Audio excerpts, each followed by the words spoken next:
आप सबों का सिविलियंस में स्वागत है। आज का हमारा नया चैप्टर है महाजनपद काल। इसके पिछले वाले क्लास में हमने धर्म संबंधित जो भी फैक्ट्स था उन सारी चीज़ों को अच्छी तरीके से पढ़ लिया था। हमने बौद्ध धर्म, जैन धर्म, इस्लाम धर्म, पारसी धर्म और ईसाई धर्म और भी जितने सारे इम्पोर्टेंट धर्म थे आपके एग्ज़ाम के लिए, उन सारी चीज़ों को अच्छी तरीके से कंप्लीट कर लिया था। और आज हम लोग एक नया चैप्टर की शुरुआत करने जा रहे हैं, वो है महाजनपद काल। हम लोग देखेंगे कि महाजनपद टोटल 16 महाजनपद हुए थे, इसका किस प्रकार से उदय हुआ था और आपका एग्ज़ाम के लिए क्या क्या फैक्ट्स इसमें इम्पोर्टेंट है। तो देखिए, शुरुआत करते हैं। तो जब हम लोग वैदिक सभ्यता पढ़ रहे थे, वैदिक सभ्यता, तो आपको याद होगा कि जब हमने वैदिक सभ्यता के अंतर्गत उत्तर वैदिक सभ्यता को पढ़ा था, क्योंकि वैदिक सभ्यता का भी दो पार्ट था। उत्तर वैदिक सभ्यता, एक ऋग वैदिक सभ्यता था और एक उत्तर वैदिक सभ्यता या फिर उत्तर वैदिक काल। एक ऋग वैदिक काल, एक उत्तर वैदिक काल। और हमने देखा था कि उत्तर वैदिक काल में किस प्रकार से लोहे का प्रयोग होने से संपूर्ण क्षेत्र में क्रांति आ गई थी। यानी कि जैसे कि सबसे पहले कृषि में देख लीजिए। कृषि में क्या हुआ था, जो हल था वह सब पहले लकड़ी के बना करते थे। पहले हल लकड़ी के बनते थे, अब लोहे का बनने लगा, जिस कारण से कृषि में काफ़ी ज़्यादा सुधार हो गया। और जो भी जैसे कि जो योद्धा सब था, तो उनका जो हथियार वगैरह होता था, हथियार या फिर औजार, वो सब भी अब लोहे का बनने लगा। यानी कि कह सकते हैं सिंपल सा कि जब लोहे का व्यापक प्रयोग शुरू होने लगा तो संपूर्ण जगत में क्रांति आ गई और वहाँ की अर्थव्यवस्था काफ़ी उन्नत हो गई, जिस कारण से जो छोटा छोटा जन या कबीला हुआ करता था, जन या कबीला, वो धीरे धीरे एक जनपद का रूप ले लिया और वही जनपद आने वाले टाइम पे महाजनपद का रूप लिया, महाजनपद। और टोटल 16 महाजनपद का उल्लेख हमारे ग्रंथों में मिलता है और यही 16 महाजनपद के बारे में आज के क्लास में हम लोग को अच्छी तरीके से पढ़ना है। आज का जो क्लास रहेगा उसमें हम लोग ये जो 16 महाजनपद है, इसमें देखिए एग्ज़ाम में आपके लिए ज़्यादातर चांस है कि महाजनपद का जो राजधानी है वो पूछ ले। और वो किस प्रकार से पूछता है ज़्यादातर, तो ऑप्शन दे देगा, ABCD करके दे देगा। एक साइड रहेगा महाजनपद का नाम और अगला साइड रहेगा इस सब का राजधानी, और इन सब को मैच करने के लिए दे सकता है। तो आज के क्लास में हम लोग सारा महाजनपदों का जो राजधानी है उसको अच्छी तरीके से कनेक्शन के ज़रिए याद रखेंगे और फिर मैपिंग के थ्रू भी चीज़ों को देखेंगे। मैपिंग के थ्रू भी सारी चीज़ों को देखेंगे। तो महाजनपद की संख्या कितनी हो गई, महाजनपद तो 16। और ये जो 16 महाजनपद है, इनकी चर्चा हमने पिछला क्लास में देखा था, दो जगह की गई है। पहला बौद्ध ग्रंथ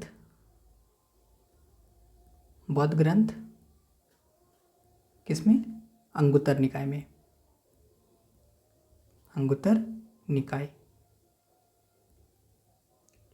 और दूसरा जैन ग्रंथ भगवती सूत्र। इन दोनों ग्रंथों में 16 महाजनपद की चर्चा की गई है।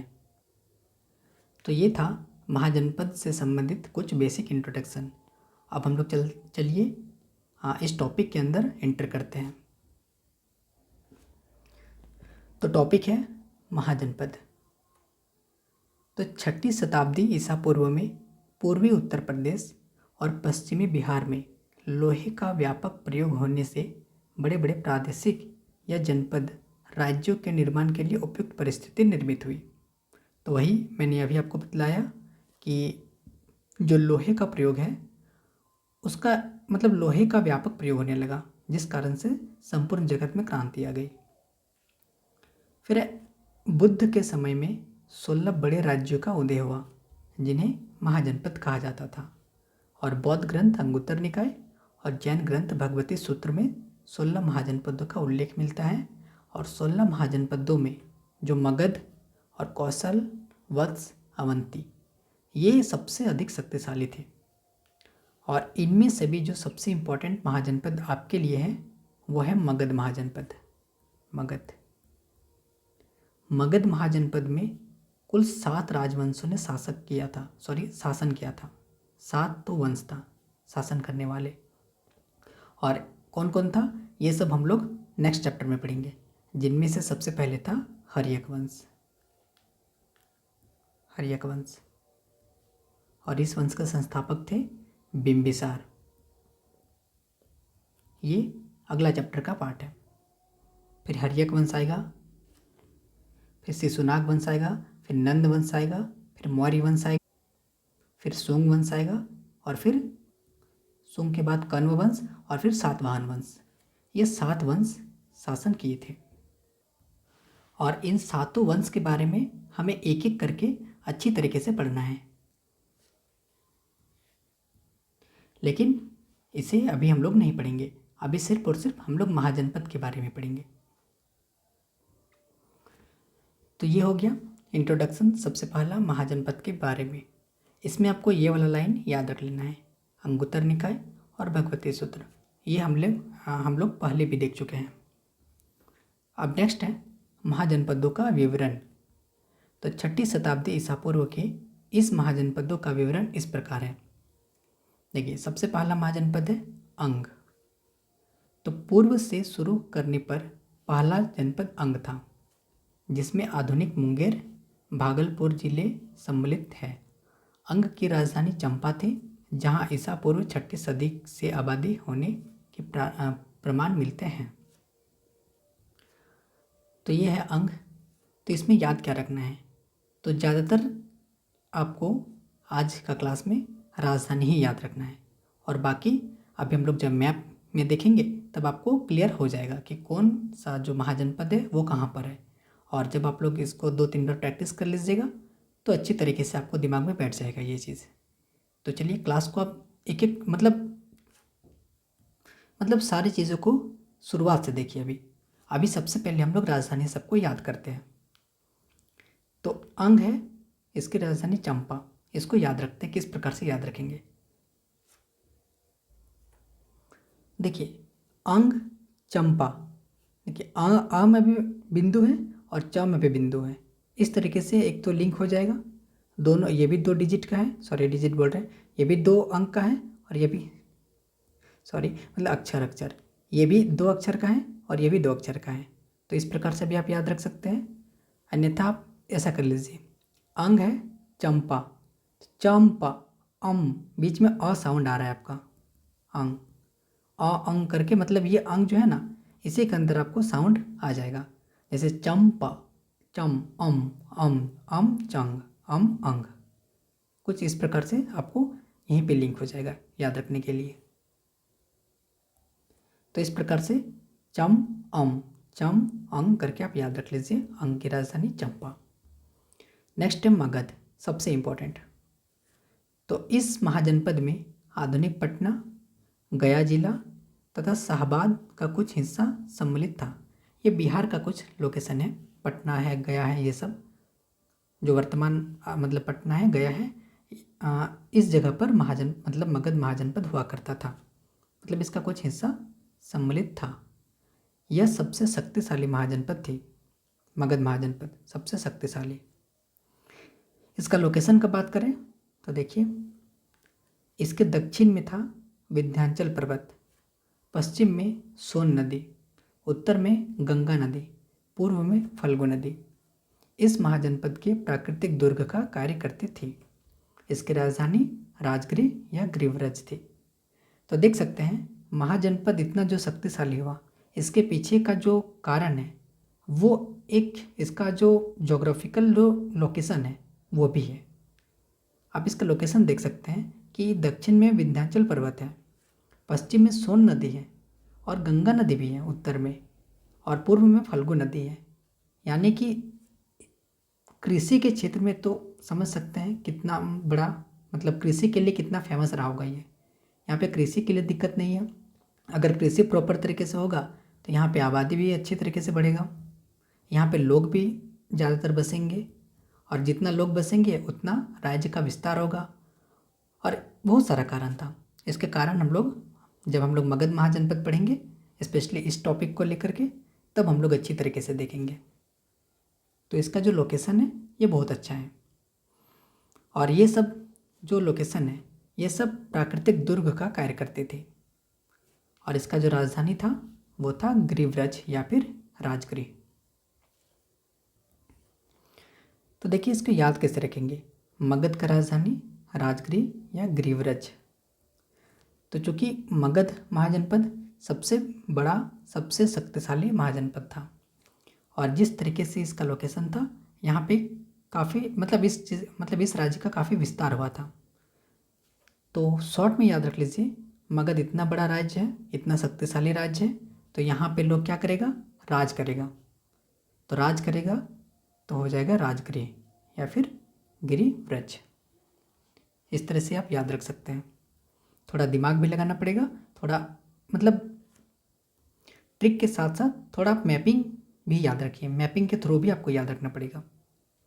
जैसे कि विंध्याचल पर्वत, सोन नदी, गंगा नदी, फल्गु नदी, अगर आपका दिमाग में इतना सारा चीज़ बैठ जाएगा तो आपको इतना अंदाज़ा लग जाएगा कि हो ना हो मगध महाजनपद सबसे शक्तिशाली महाजनपद थी, और इसी कारण से आपको थोड़ा बहुत ट्रिक भी याद आ जाएगा कि शक्तिशाली है तो यहाँ का लोग राज करेगा। तो राज से हो जाएगा राजगृह या गिरिव्रज। ये छोटा छोटा ट्रिक आपको एग्ज़ाम में बेनिफिट दे सकता है, क्योंकि कभी कभी एग्ज़ाम का प्रेशर इतना होता है कि आप वहाँ आसान चीज़ भी भूल सकते हैं। तो ये सब ट्रिक अगर आप लगा लेंगे और थोड़ा बहुत मैपिंग भी अगर आप कर लेंगे, मैपिंग के थ्रू याद भी कर लेंगे, तो आप नहीं भूलेंगे। बाकी मैं तो याद करवाने का पूरा कोशिश कर रहा हूँ। नेक्स्ट है वज्जी। तो इसकी जो राजधानी थी वो वैशाली थी। तो इसको कैसे याद रखेंगे, तो देखिए स्टार्टिंग वर्ड को पकड़ लीजिए, व और व, तो वज्जी वैशाली। तो शुरू का जो स्टार्टिंग वर्ड है इसी से आपको याद रह जाएगा। और इसकी जो पहचान है वो आधुनिक वैशाली जिले के बसाद नामक गांव से की जाती है। इसकी राजधानी वैशाली में लिच्छवी गणराज का शासन था। तो इसमें आपको याद रखना है इसकी राजधानी कहाँ पे थी, वैशाली में बस, और लिच्छवी गणराज का शासन था, इसको भी पढ़ लीजिए। यानी पहले इसकी राजधानी वैशाली में लिच्छवी गणराज का शासन था। लिच्छवी गणराज के बारे में आपको मेंस में अच्छी तरीके से पढ़ना है, मेंस में। नेक्स्ट है काशी। तो इस महाजनपद की राजधानी वाराणसी थी, वाराणसी। इसको याद रखने के लिए लास्ट का वर्ड पकड़ लीजिए सी, और वाराणसी का ये वाला पकड़ लीजिए रा, तो बन जाएगा सीरा। बस आप सीरा यानी कि जो छोर होता है किनारा, उसी से आप इसको याद रख सकते हैं कि काशी को जब भी आप दिमाग में लाइएगा तो रा को पकड़ के वाराणसी आपको याद हो जाना चाहिए। नेक्स्ट है कौशल। तो इस जनपद में पूर्वी उत्तर प्रदेश पड़ता था, यानी कि उत्तर प्रदेश का कुछ एरिया था इसमें। इसकी राजधानी की बात करें तो श्रावस्ती थी। कौशल में महत्वपूर्ण नगरी अयोध्या भी थी, जिसका संबंध रामकथा से जोड़ा जाता है। तो इसको याद रख लीजिए, श्रावस्ती, कौशल का राजधानी श्रावस्ती। तो इसको याद रखने के लिए कौशल से एक वर्ड, एक साउंड आ रहा है कुशल मंगल, यानी कि लोग कुशल कहाँ पे रहेगा, तो ज़्यादातर लोग गांव में कुशल रहता है, गांव में। और गांव को क्या बोलते हैं हम लोग, बस्ती बोलते हैं। तो बस्ती से ये बस्ती आप याद रख लीजिए, तो हो जाएगा श्रावस्ती। तो इस प्रकार से आप इसको आसानी से याद रख सकते हैं। नेक्स्ट है मल्ल। तो मल्लों की राजधानी कुशीनगर में थी, और यहाँ पे महात्मा बुद्ध की क्या हुई थी, मृत्यु हुई थी। यह भी हम लोगों ने देखा था। इसकी पहचान देवरिया जिले के कसिया नामक स्थान से की गई है। तो इतना डिटेल्स नहीं याद रखना है, सिर्फ यही याद रखना है कि इसकी राजधानी कुशीनारा थी। इसको कैसे याद रखेंगे? तो मल यानी कि, और यहाँ पे देखिए मल है और राजधानी में क्या है, कुशीनारा, तो लास्ट का नारा को पकड़ के नाला बना दीजिए। और मल यानी कि कुछ गंदगी कचरा का बात हो रहा है, इस प्रकार साउंड आ रहा है, तो कचरा को नाली में हम लोग क्या करेंगे, बहा देंगे। तो ये भी हो जाएगा। फिर वत्स, तो वत्स इसकी राजधानी इलाहाबाद के पास कौशाम्बी में थी। तो इसको डायरेक्ट याद रख लीजिए। वत्स यानी कि क्या होता है, गुरु अपना चेला को बोलता है वत्स, तो वत्स को आशीर्वाद देता है और बोलता है कौशाम्बी भवा, कुछ इस प्रकार से होता है आशीर्वाद, तो उसी से आप याद रख लीजिए कौशाम्बी। नेक्स्ट है अवंती, तो यह राज्य मध्य मालवा और मध्य प्रदेश के सीमावर्ती नगरों में विस्तृत था। इस राज्य के दो भाग थे, उत्तर भाग की राजधानी उज्जैन थी और दक्षिण भाग की महिष्मती। कालांतर में उज्जैन ने महिष्मती को परास्त कर दिया। तो अवंती का जो अवंती महाजनपद, इसका दो राजधानी था, यानी कि दो भाग में था। एक उत्तर भाग में उसकी राजधानी हो गया उज्जैन और दक्षिण भाग का महिष्मती।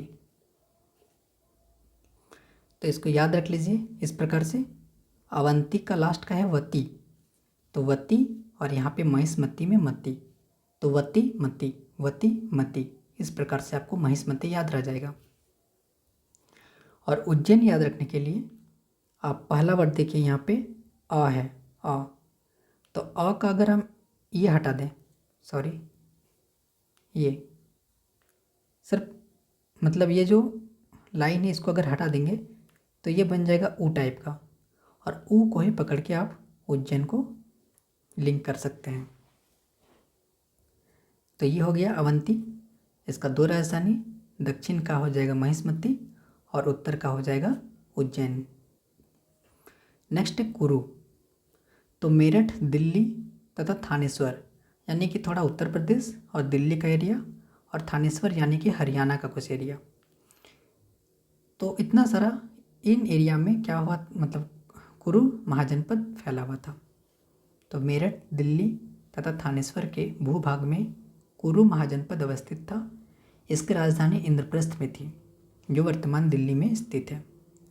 इस महाजनपद पर युधिष्ठिर के वंशजों ने शासन किया था। तो इसको याद रख लीजिए। आई थिंक आपको ये वाला याद है, मतलब याद रह ही जाएगा कि जो कुरु है, कुरु यानी कि कुरुक्षेत्र, सुनते ही आ रहे होंगे कुरुक्षेत्र, जो कि आपका कहाँ पे है, दिल्ली वाला एरिया में है, और उसकी राजधानी इंद्रप्रस्थ, ये आपको याद रह गया होगा। नेक्स्ट है पांचाल, तो यह उत्तर प्रदेश के बरेली, बदायूं और फर्रुखाबाद में स्थित था। यह महाजनपद दो भागों में विभाजित था, उत्तरी पांचाल और दक्षिणी पांचाल। जिस प्रकार से अवंती महाजनपद था उसी प्रकार से पांचाल भी था। अब उत्तरी पांचाल की राजधानी अहिच्छत्र और दक्षिणी पांचाल की राजधानी काम्पिल्य, ये दो राजधानी इसका भी। तो इसको आपको याद रख लीजिए। देखिए इसमें थोड़ा सा एक स्टोरी ऐड कर देते हैं ताकि याद रह जाएगा। पांचाल, अहिच्छत्र और काम्पिल्य, तो इसको ऐसा याद रख लीजिए कि 5 तो छात्र हैं और पांचों छात्र आपस में कुछ डिस्कशन कर रहे हैं कुछ काबिल होने के लिए। लोग डिस्कस क्यों करता है, कोई भी स्टूडेंट हो भी, ताकि वो सक्सेस हो जाए, काबिल हो जाए। बस इसी से आपको याद रह जाएगा तीनों। 5 छात्र, तो 5 से हो जाएगा पांचाल, छात्र से हो जाएगा ये अहिच्छत्र, और काबिल से हो जाएगा कैपेबल यानी कि काम्पिल्य। बस तो ये आपको दिमाग में 2-3 बार बोलना पड़ेगा।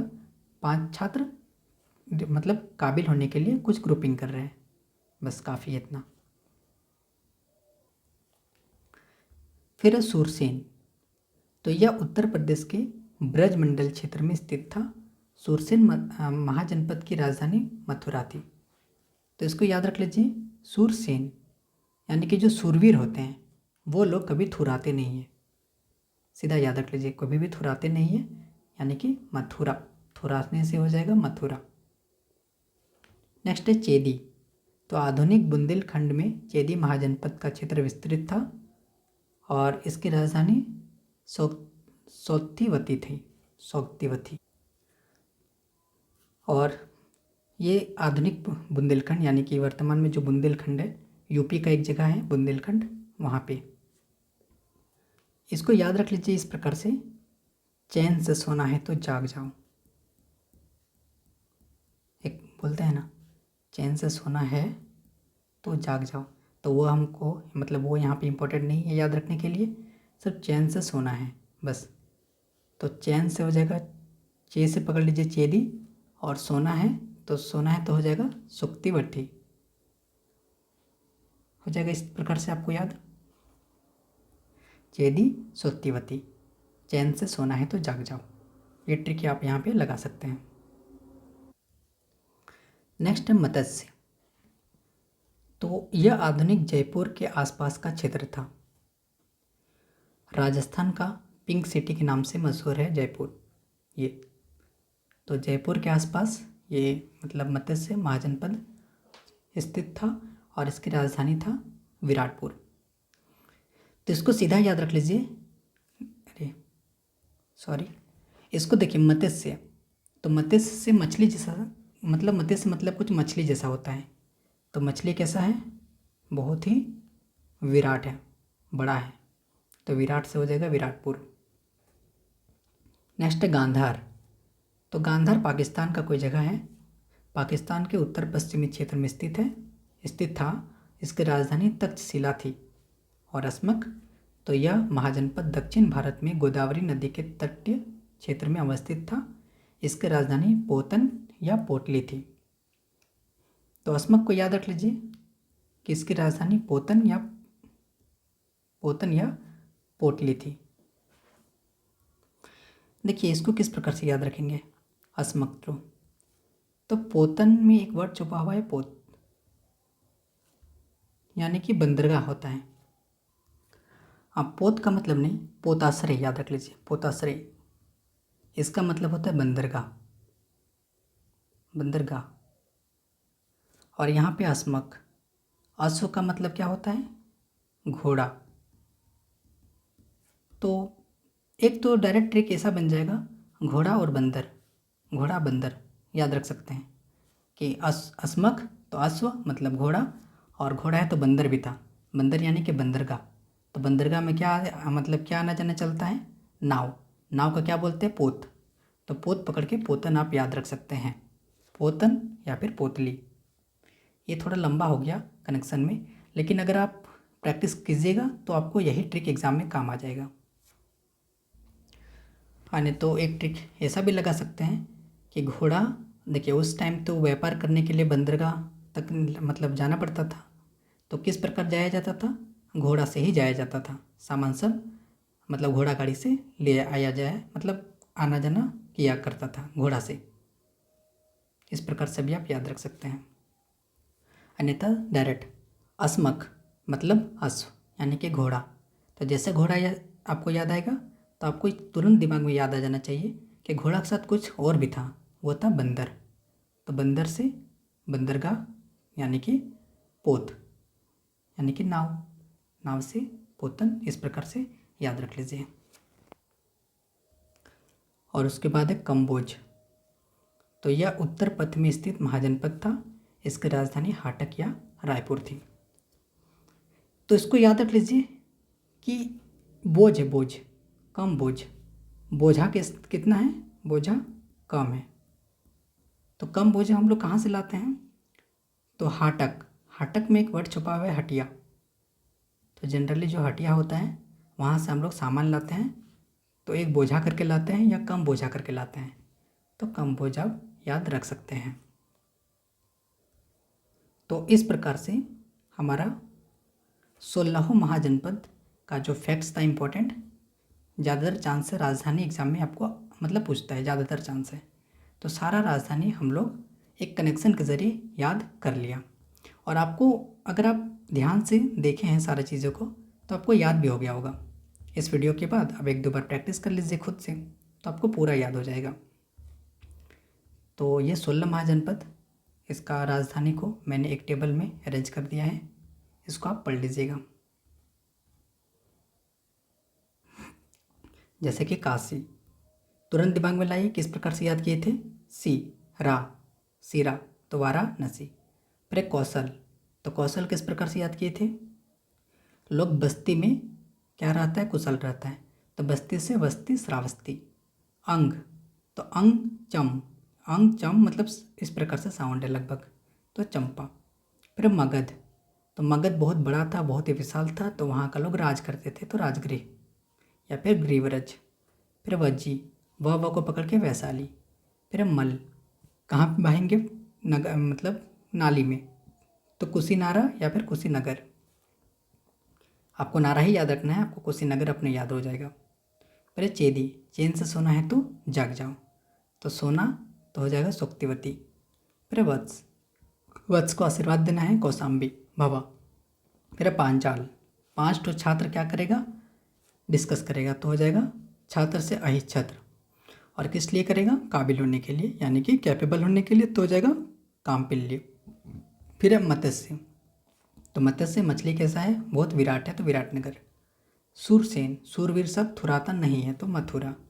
अस्मक, तो घोड़ा है तो बंदर भी होगा, कहाँ पे, बंदरगाह में, मतलब बंदरगाह से कोई रिलेट नहीं है यहाँ पे, मतलब जहाँ पे नाव आना जाना करता है, नाव जहाँ पे मतलब जहाँ पे जहाज आते जाते रहते हैं, और उसको बोलते हैं हम लोग पोत, तो पोत से हो जाएगा पोतना या फिर पोतली।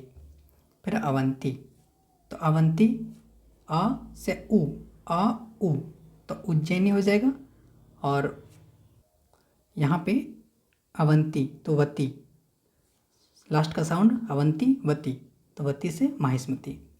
फिर गांधार, गांधार तो पाकिस्तान वाले एरिया में, तो सबसे ज़्यादा फेमस तक्षशिला ही है, इसको डायरेक्ट याद रख लीजिए आप। फिर कंबोज, बोझा कहाँ से लाएंगे, हाटक। फिर कुरु यानी कि कुरुक्षेत्र, इंद्रप्रस्थ जो कि दिल्ली के क्षेत्र में आता है। तो ये हमारा जो इम्पोर्टेंट फैक्ट्स हैं वो कंप्लीट होता है। अब एक बार हम लोग मैपिंग के थ्रू भी सारी चीज़ों को देख लेते हैं, फिर आज का क्लास हम लोग यहीं पे एंड करेंगे। तो ये एक मैप, मैं 2 मैप लगाया हूँ यहाँ पे, एक ये और एक ये, तो आप इसको 1-2 बार प्रैक्टिस कर लीजिएगा, आपको लोकेशन पता चल जाएगा। जैसे कि कंबोज, देखिए ये कंबोज जो कि पाकिस्तान अफगानिस्तान साइड चल जाता है, और गांधार। फिर कुरु को देख सकते हैं, हरियाणा वाला क्षेत्र में है। फिर सुरसेन, तो सुरसेन को आप देख सकते हैं, ये थोड़ा उत्तर प्रदेश महाराष्ट्र मतलब यहाँ पे है। फिर मत्स्य को देख लीजिए, मत्स्य राजस्थान वाला एरिया में है, जो कि रायपुर के क्षेत्र में आता है। ये मैं छोटा छोटा बिंदु जैसा लिख दिया हूँ, आप ओरिजिनल मैप ये है, इसको थोड़ा अच्छा से देख लीजिए। अब इसमें राज्य और कहाँ पे पता नहीं चलेगा, तो उसको मैं यहाँ पे लिख दिया हूँ। तो मत्स्य हो गया, फिर अवंती को देखिए, फिर अस्मक, फिर चेदी, फिर वत्स कहाँ पे, ये भी यूपी वाला जगह में है। काशी भी आपका यूपी के क्षेत्र में आता है। अंग, तो अंग का क्षेत्र ये थोड़ा सा मुंगेर और भागलपुर भी आएगा इसमें, मुंगेर और भागलपुर यहाँ पे देख सकते हैं, तो ये अंग हो गया। और फिर वज्जी है यहाँ पे, ये भी उत्तर प्रदेश वाला क्षेत्र में है। फिर मल, ये भी यूपी के क्षेत्र में आता है। कौशल भी यूपी के क्षेत्र में आता है। और पांचाल का क्षेत्र यूपी में है, थोड़ा सा मतलब वो ज़्यादा उत्तराखंड उधर हो गया, तो थोड़ा उत्तर प्रदेश का एरिया आता है पांचाल। तो ये एक रफ डायग्राम है, एग्जैक्ट नहीं है। तो जो मैंने अभी थ्योरेटिकली बताया उन सारी चीज़ों को आप याद रख लीजिए, और दिमाग में थोड़ा सा लोकेशन लाने के लिए आप रफ डायग्राम कुछ इस प्रकार से बना के प्रैक्टिस कर सकते हैं। तो ये था महाजनपद के बारे में कुछ बेसिक फैक्ट्स जो आज हमारा कंप्लीट होता है। अब नेक्स्ट डे हम लोग एक बहुत ही इम्पोर्टेंट चैप्टर और बहुत ही इम्पोर्टेंट सीरीज़ मगध महाजनपद को हम लोग शुरू करेंगे, जो आपको एग्ज़ाम की दृष्टि से इम्पोर्टेंट तो है ही, और ये पीटी के साथ साथ मेंस में भी आपका बहुत इम्पोर्टेंट है। और इसमें ये चैप्टर थोड़ा लंबा जाएगा क्योंकि इसमें 7 तो राजवंश है और सातों के बारे में हमें एक एक करके अच्छे तरीके से पढ़ना है। तो मिलते हैं कल के क्लास में। आज का क्लास हम लोग यहीं पे एंड करते हैं। वीडियो देखने के लिए थैंक यू।